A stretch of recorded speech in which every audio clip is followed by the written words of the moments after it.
12월 14일 오늘 만나 성경 말씀은 욥기 36장 26절에서 29절, 37장 23절에서 24절 말씀입니다.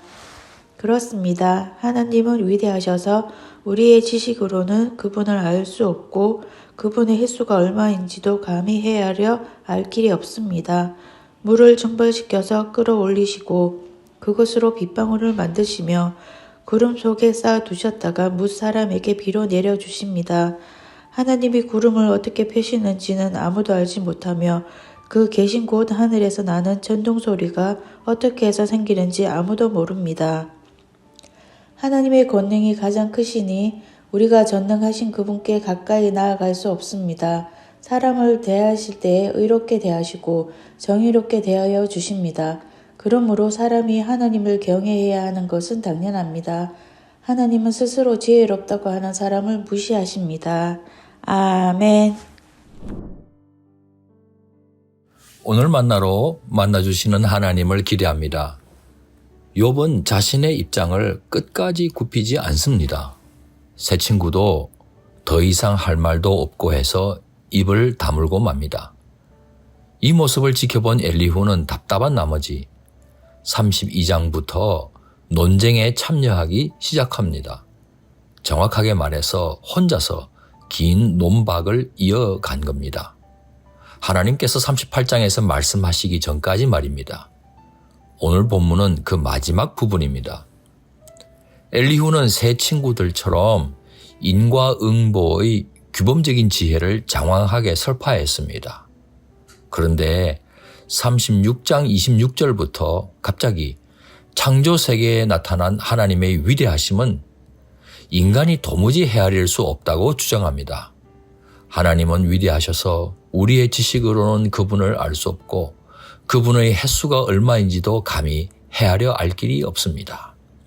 또한 29절에서는 하나님이 구름을 어떻게 펴시는지는 아무도 알지 못하며 그 계신 곳 하늘에서 나는 천둥 소리가 어떻게 해서 생기는지 아무도 모릅니다. 하나님의 지극히 크심과 인간의 지극히 작음을 대비시키면서 인간 인식의 한계를 지적한 겁니다. 엘리후는 욥의 새 친구가 그토록 붙들고 있는 인과응보라는 규범적인 지혜는 물론 욥이 기대고 있는 또 다른 지혜도 함께 언급한 셈입니다. 그렇다고 엘리후가 욥의 주장을 수용했다는 의미가 아닙니다. 고난당하고 있는 욥을 불쌍히 여겼다는 뜻도 아닙니다. 다만 엘리후는 자기 나름의 종교적 신념을 설파하고 있는 것입니다. 엘리후의 하나님은 인간이 감히 범접할 수 없습니다. 인간이 아무리 힘들어하고 괴로워해도 결코 긍휼이나 연민을 보여주지 않는 비인격적인 분이십니다. 인간은 그저 놀라고 경외하며 찬미해야 하며 무조건 수긍해야만 하는 존재에 불과합니다. 엘리후는 곧이어 하나님의 오묘한 일을 알아차리라고 욥에게 강권합니다. 37장 14절 개역 개정본입니다. 욥이여 이것을 듣고 가만히 있어서 하나님의 오묘한 일을 깨달으라. 오묘한 일은 히브리어로 니플라오트입니다. 인간이 알 수 없고 이해할 수 없는 어떤 것을 가리킵니다. 인간이 알 수 없는 것을 알라고 했으니 이것처럼 모순된 요구가 또 어디 있겠습니까? 엘리후는 무조건적인 신앙과 무조건적인 침묵 그리고 무조건적인 경외를 욥에게 강요하고 있는 셈입니다. 엘리후 자신은 마치 하나님의 그 오묘한 일을 다 깨달아 알고 있다는 뉘앙스를 풍기고 있습니다. 사실 엘리후 역시 욥처럼 인식의 한계가 있는 동일한 인간 아닙니까? 다 알지 못하면서도 다 아는 것처럼 처신하는 엘리후와 같은 오만한 인간을 하나님께서 어떻게 대하시겠습니까? 아이러니하게도 엘리후 자신이 입으로 시인하고 있습니다. 37장 24절. 그러므로 사람이 하나님을 경외해야 하는 것은 당연합니다. 하나님은 스스로 지혜롭다고 하는 사람을 무시하십니다. 위로하러 온 욥의 새 친구들은 욥에게 닥친 고난을 해석해 주려고 시도하면서 마치 범죄자를 심판하는 재판관이 되어버렸습니다. 그들의 관계는 깨어져 버렸습니다.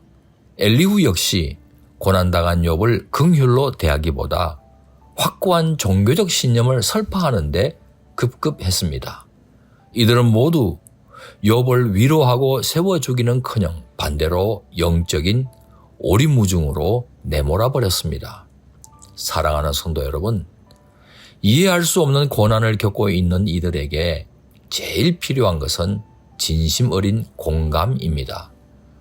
교통사고 당한 이에게 그 원인을 따져주고 재발 방지를 위해 어떤 일을 해야 하는지 설명해 주는 것이 우선순위가 아닙니다. 제일 시급한 것은 함께 해주며 싸매어 주어서 의료 전문가를 만날 수 있도록 도와주는 것입니다. 고난당한 이들이 자신은 결코 혼자가 아니라는 것을 느낄 때 견뎌내는 힘도 솟아납니다. 또한 고난을 허락하신 하나님과 고난당한 자신을 성찰할 수 있는 지혜도 얻는 것입니다. 곤경에 처한 영혼들을 대할 때 연민과 긍휼의 마음으로 다가가는 높은 듯 성도님 되시기를 소망합니다. 기도하시겠습니다. 자비와 긍휼로 충만하신 하나님, 고난 가운데 있는 우리를 버려두지 않고 함께해 주셔서 견디게 해주신 은혜로 인해 감사를 드립니다. 우리도 하나님 마음을 품고 고난 중에 있는 영혼들과 함께하는 삶을 살기 원합니다. 우리와 함께 하시는 임마누엘의 하나님, 예수님 귀하신 이름으로 기도합니다. 아멘. 이제 두 가지 제목으로 함께 기도하겠습니다. 첫째, 오늘의 말씀을 따라 기도하겠습니다. 고난과 문제를 만난 영혼을 마주할 때마다 기계적인 인과율로 원인을 해석해주고 그에 따라 처방해 주려는 급한 마음을 내려놓고 깊이 공감해주며 함께 아파해주는 위로자 되게 하옵소서. 둘째, 사회와 환경을 위해 기도하겠습니다. 고통당하는 이웃의 손을 따뜻하게 잡아주며 훼손되어 가고 있는 자연 환경을 하나님의 뜻을 따라 가꾸어가는 청지기가 되게 하옵소서. 이 제목으로 기도하신 후에 개인기도 하시겠습니다.